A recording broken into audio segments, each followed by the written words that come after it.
Hello everyone, in this video I'm going to show you how to use the switch function. If you would like to add the marketing people rating based on the person's sales for your company, then you can use the switch function to get the results. Let's learn how you can do this. So in my Excel, I would like to provide the rating for the particular person based on the sales.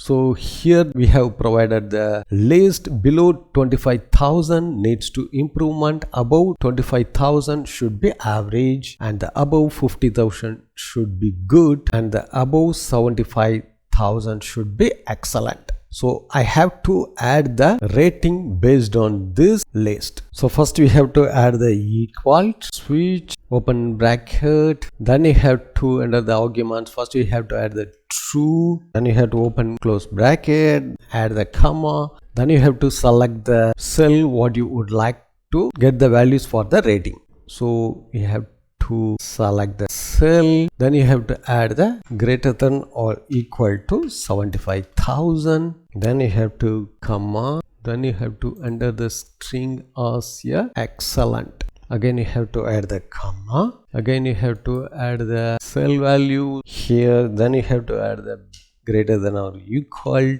then you have to add the 50,000, then you have to add the comma, then you have to add the description. Good. So we have to add all of the list. So greater than or equal to 25,000. So finally we have to add the last list.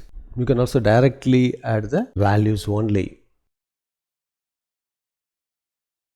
Then hit enter. So now check it out, below 25,000 should be needs improvement. So we have to apply the formula for all rows. Now you can check it out, above 50,000 should be good and 75,000 should be excellent. So in this way you can use the switch function in your Excel document. Thanks for watching this video. If you have any question, enter the comment section.